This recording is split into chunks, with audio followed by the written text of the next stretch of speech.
નમસ્કાર, હું છું વિક્રમ વકીલ અને આપ જોઈ રહ્યા છો હોટલાઇન ન્યૂઝ.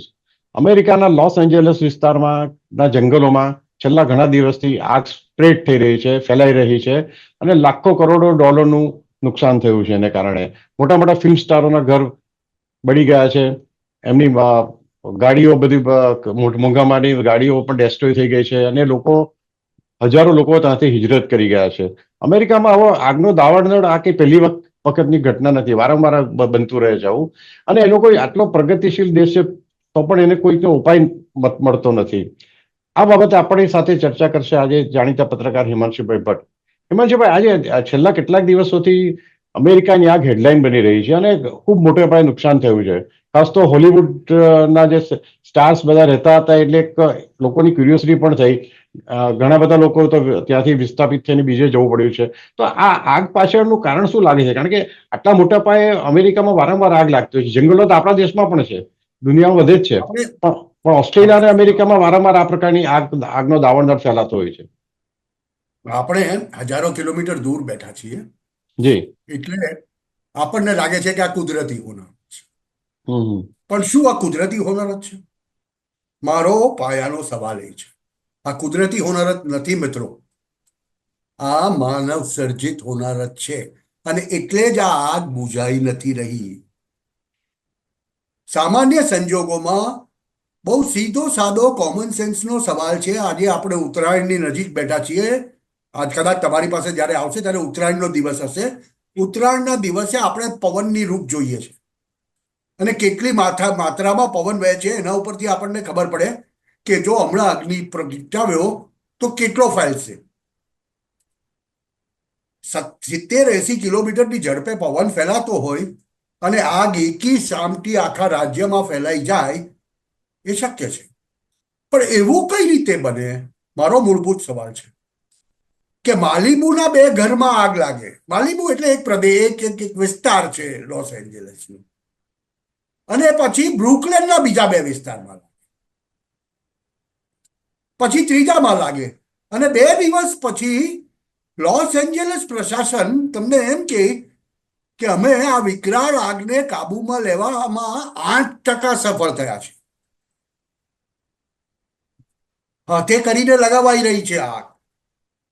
કેટલાક વિડીયો સોશિયલ મીડિયા ઉપર એ ચાલી રહ્યા છે. સાચા છે એમ નથી કહેતો કે ખોટા છે એમ પણ નથી કહેતો, પણ તે વિડીયોઝ બતાવે છે કે ક્યાંક ને ક્યાંક એટલે હિમાંશુભાઈ, તમે આમાં કોઈ ભાંગફોડની શક્યતા જુઓ છો કે કોઈ મોટા આતંકવાદી પાયે કૃત્ય જુઓ છો? ભાંગફોડ થઈ રહી છે. મોટા પાયે આગ લગાવીને સ્કોર્ચ અર્થ પોલિસી અપનાવાઈ રહી છે. આ જતું જતું એડમિનિસ્ટ્રેશનનો છેલ્લો ઘા છે ડોનાલ્ડ ટ્રમ્પની સરકાર સામે કે અમે એટલું બધું નુકસાન કરીને જઈશું, અમે એટલું બધું ખાના ખરાબી કરીને જઈશું કે તમારે આ બધું સીધું કરવા માટે જ 2 વર્ષ લાગશે. અત્યારે જેટલા બિલિયન ડોલરનું નુકસાન બતાવાય છે એ નુકસાનમાંથી અમેરિકાની ઇકોનોમીને બહાર આવતા 2 વર્ષ લાગે. ડોનાલ્ડ ટ્રમ્પ જ્યારે વિશ્વની અંદર યુદ્ધ બંધ કરવાની વાત કરે ત્યારે એનું ઘર જ સળગાવી દીધેલું હોય તો શું થાય? દર્શક મિત્રોને એક અને અને નાનકડી માહિતી હિમાંશુભાઈ, આપું તો નહીં ખબર હોય. અને ડોનાલ્ડ ટ્રમ્પે નિવેદન પણ એવું કર્યું છે કે આ આગની ઘટના માટે જો બાઇડન જવાબદાર છે અને નિષ્ફળ તંત્ર એનું જવાબદાર છે, એવું ટ્રમ્પનું નિવેદન પણ છે. ઓફિશિયલી એને તો કહી દીધું કે આ ચાલી રહ્યું છે ડેમોક્રેટિક ગવર્મેન્ટ, જે આઉટગોઈંગ ડેમોક્રેટિક ગવર્મેન્ટ છે તે આને પ્રોત્સાહન આપી રહી છે. દર્શકોને હું એક વસ્તુ કહેવાનો છું. ઘણા બધાએ ઓપરા વિન્ફ્રીનું નામ સાંભળ્યું હશે. એ ઓપેરા વિન્ફ્રી કે જેનો કાર્યક્રમ એમ કહેવાતો આખા યુરોપ અને યુએસની અંદર સૌથી વધુ લોકો જોતા, એક ટોક શો હતો એનો. એ ઓપેરા વિન્ફ્રીએ જાહેર કર્યું છે કે 20મી જાન્યુઆરી પહેલા એ યુએસએ છોડીને જશે. એને એનો કાર્યક્રમ બંધ કરી દીધો. આ પ્રકારનો ગભરાટ છે યુએસની અંદરના કેટલાક બહુ મોટા માથાઓ કે જે લોકો ગે હતા, જે લોકો વોક હતા, જેઓ LGBTQ માનતા હતા, જેઓ ડેમોક્રેટ્સ હતા, તેમનો અત્યારે મને કોઈ કહી શકશે ક્લિન્ટન્સનું લોકેશન ક્યાં છે? કોઈ કહી શકશે મને ઓબામા ક્યાં છે? એવું કહેવાય છે કે ચૂંટણીનું પરિણામ આવ્યું ત્યારે 5મી નવેમ્બરે મિશેલ ઓબામાને લઈને અને એના બાળકોને લઈને Obama has flown out of USA. એટલે આ લાગે છે એટલું સહેલું નથી. આ તો એક નિમિત્ત છે અને તે જતા જતા આઉટ ગોઈંગ જો બિડેન એડમિનિસ્ટ્રેશનની દેન છે અમેરિકન લોકો માટે. અને લોસ એન્જલસ કેમ પકડાયું છે, એટલે કેલિફોર્નિયા કેમ પકડાયું છે? કેમ કે કેલિફોર્નિયા માટે એવું કહેવાય છે કે California is basically a Democrat state. અને ત્યાં આ રીતે ડેમોક્રેટિક પાર્ટીમાં માનનારા લોકોની સંખ્યા બહુ મોટી છે, જેમાં હોલિવૂડના બહુ મોટા મોટા સ્ટારોનો સમાવેશ થાય છે. અને આ તો એવા વિડીયો એવિડન્સીસ મળી રહ્યા છે જ્યાં આગળ જોવા મળે છે કેટલાક ઇસ્લામિક મૂળના લોકો હાથમાં કેન્સ અને બોટલ્સ, જ્વલનશીલ પદાર્થને લઈને સિસ્ટમેટિકલી આગ લગાવતા હોય તેવા દ્રશ્યો જોવા મળી રહ્યા છે. એટલે આ કોઈ કુદરતી દાવાનળ નથી મિત્રો. યુએસમાં આ વખતની જ, અને એમાં પછી જ્યારે પવન ચાલતો હોય બહુ મોટે પાયે, ત્યાં રહેનારા લોકો, આજુબાજુના સ્ટેટમાં આજુબાજુના પ્રદેશોમાં રહેનારા લોકો, જો તમારા જાણીતામાં કોઈ હોય તો આ વાતની ખાતરી કરી લેજો. તેઓ એવું કહેનારા મળી રહ્યા છે કે this is not a natural phenomenon, artificially કરવામાં આવ્યું છે. તમને યાદ હોય તો ગયા વર્ષે ભારતીય હાઈ કમિશનના એક બિલ્ડિંગ પર બે એરિયામાં આ જ રીતે ખાલિસ્તાનવાદીઓએ આગ લગાવી.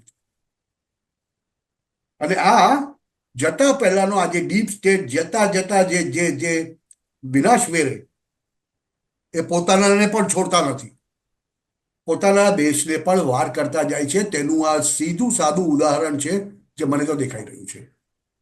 કેમ કે હવે દિવસો બહુ ઓછા બચ્યા છે, બીજું કંઈ કરી શકશે નહીં એ લોકો. કે આજે 13મી તારીખ તો થઈ, આપણે રેકોર્ડ કરી રહ્યા આપણે ત્યાં પણ મને લાગે છે કે 2024ની ચૂંટણીની અગાઉ 2019ની ચૂંટણી વખતે પણ રાહુલ ગાંધીએ એક નિવેદન કર્યું હતું કે જો ભાજપ છે. કેરોસીન સત્તામાં બધે આવશે છાંટેલું છે. તો આખા દેશમાં આગ લાગશે, એટલે ઇનડાયરેક્ટ કહેવા માંગતા લગાડશે. એટલે હમણાં ઘણા બધા ત્યાર પછીના જે 3 મેજર આંદોલન થયા અને દેશમાં પણ અને ગુજરાતમાં પણ સ્થાનિક સ્તરે, એની પાછળ એક કાવતરાની બધાને ઘણાને શંકા હતી. એટલે આ રીતે અમેરિકામાં પણ આ એક જે આગની ઘટના છે એ નેચરલી કેટલાક શંકા આવે એ સ્વાભાવિક છે. અને આ વસ્તુ તો આ તો બહુ ડેફિનેટ દેખાય છે તમને. જી, તમને નવાઈ લાગશે દર્શકોને. એક વસ્તુ બીજી એક જણાવી દઉં 1 મિનિટમાં.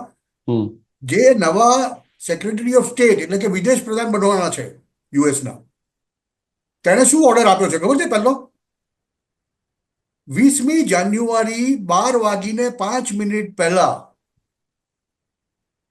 દુનિયાભરમાં વિદેશ મંત્રાલયના યુએસના જેટલા લોકો કાર્યરત હોય તે બધાએ પોતાનું કાર્ય છોડીને જતા રહ્યું. એટલે ટૂંકમાં યુનુસની પણ આવી બની, પાકિસ્તાનની પણ આવી બની, બહુ બધા લોકોની આવી બની છે. જી જી. એટલે આ પ્રકારની સ્થિતિમાં ત્યાં આગળ તો war lines are very clear. આપણે ત્યાં હજુ શાનમાં રહીને રાહુલ ગાંધી અને નરેન્દ્ર મોદી ઝઘડે છે. ત્યાં તો ટ્રમ્પે ચોખ્ખા શબ્દોમાં કહી દીધું છે કે once I sit on the seat this will not be tolerated. Okay okay. હા, છેલ્લો જી જી.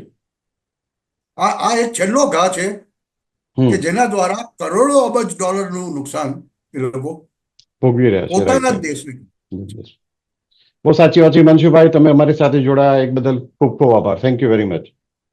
આવા પ્રકારના વિડીયો તમને જોવા ગમતા હોય તો હોટલાઇન ન્યૂઝ ચેનલને લાઇક, શેર અને સબસ્ક્રાઇબ કરો.